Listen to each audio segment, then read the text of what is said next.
Brain crash हो गया, जो कि आपात स्थिति का संकेत था। इसका मतलब है कि 780 ड्रीमलाइनर में कुछ न कुछ टेक्निकल एरर था, जिसके वजह से दुर्घटना हुई। आखिर सरकार बेगुनाहों के जीवन से क्यों खिलवाड़ कर रही है? हमें जवाब दीजिए। शिकायत कर देने मात्र से ही समस्या हल नहीं होगी, इसके लिए कुछ कड़े नियम भी बनाने होंगे। 1860 की धारा 354D के तहत और सूचना प्रौद्योगिकी अधिनियम 2000 की धारा 67A के तहत हमारी सरकार ने अपराधी को 5 साल की जेल व 5 लाख तक के जुर्माने के कड़े नियम बनाए हैं। लेसर द क्राइम, किसी अपराधी को तुरंत सजा न देने का मतलब है कि हम सब भविष्य में अगले अपराधी का इंतजार कर रहे हैं।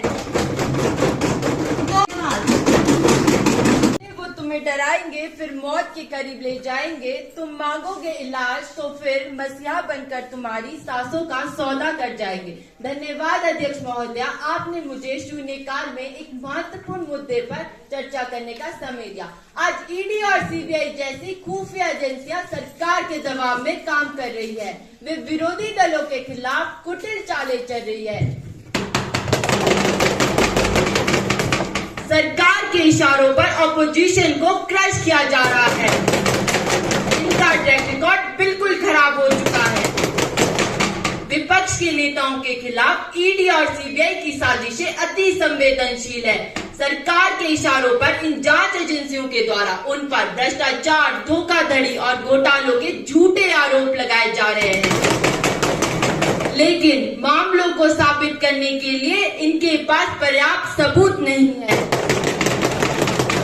एक तरफ सरकार बड़े बड़े दावे करती है कि हम भ्रष्टाचार के खिलाफ जीरो टॉलरेंस की सख्त नीति पर काम कर रहे हैं।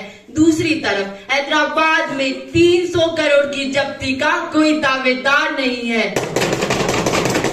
जाहिर है ये एजेंसियां सत्ता पक्ष के नेताओं को छूने की हिम्मत नहीं करती। इनका निशाना तो सिर्फ और सिर्फ विपक्ष है। आज ये बात हर किसी की समझ में आ रही है कि Indian democracy is in danger. इनका रिमोट कंट्रोल तो सरकार के हाथों में है। अंत में मैं बस इतना ही कहना चाहूंगी कि इस जग में जितने जुल्म नहीं उतने सहने की ताकत है। हम सागर से भी गहरे हैं। तुम कितने कंकड़ फेंकोगे, तुम कितने कंकड़ फेंकोगे। धन्यवाद।